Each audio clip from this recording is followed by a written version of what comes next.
নমস্কার, আমি তোমাদের মায়াদি। দেখো বাজার থেকে মাটির একটা চাটু নিয়ে এসেছি। দেখো খুব সুন্দর, দেখে পছন্দ হয়েছে। তো বলছে এটাতে পরোটা, রুটি, ডিমের আমলেট করা যাবে। তো চলো একটু ধুয়ে নিই। ধুয়ে তো ভয় করছে এটা কি ফেটে যাবে কি না। তা চলো তোমাদের যে কোনো একটা জিনিস আমি করে দেখাচ্ছি কি করা যায়। তো গ্যাস ধরিয়েছি, দেখো গ্যাসে এটা বসিয়েছি। তো দেখো একটা ডিমের আমলেট করব, দুটো করব। তো আমার ভয় করছে ফেটে যাবে কি না। তো স্বাদ মতো নুন আর হলুদ দিয়ে দেওয়া হলো। তো দেখো ডিমের আমলেটটা ভালো করে ফাটাবো, আগে দেখে নিই কেমন হয় মাটির চাটুতে। তো দেখো একটু তেল দিয়ে দেওয়া হলো।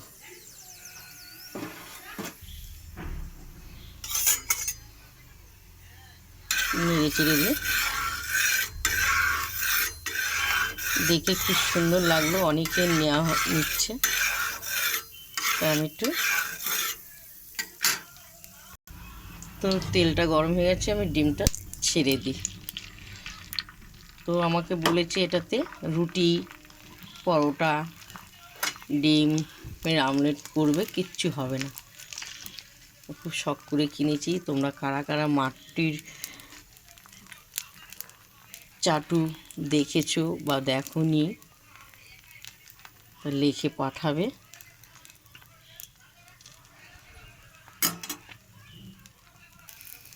তো দেখো খুব সুন্দর উঠে যাচ্ছে। আমি ভেবেছি এটা ফেটে যাবে।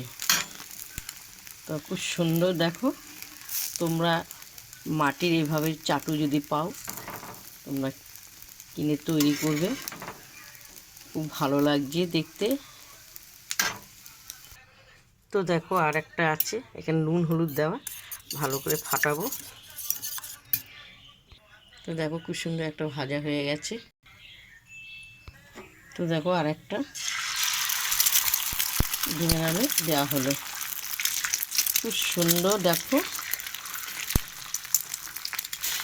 চাটুটা, তো তোমরা এই মাটির চাটু দেখে তোমাদের যদি ভালো লাগে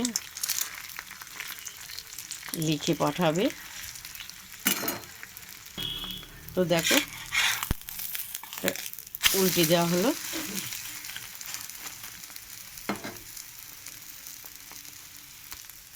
তো দেখো দুটো মাটির চাটুতে ডিম করা হলো, খুব সুন্দর উঠেছে। আমি ভেবেছি ফেটে যাবে। তো তোমরা কেউ যদি এরকম মাটির চাটু দেখো তোমরা কিনবে, ভয় পেও না। রুটিও করতে পারবে, পরোটাও করতে পারবে, ডিমের আমলেটও করতে পারবে। তা তোমরা এই মাটির চাটু দেখে তোমাদের যদি ভালো লাগে আমাকে লাইক দিও, শেয়ার করো। অসাধারণ। চলো এখন ডিম দিয়ে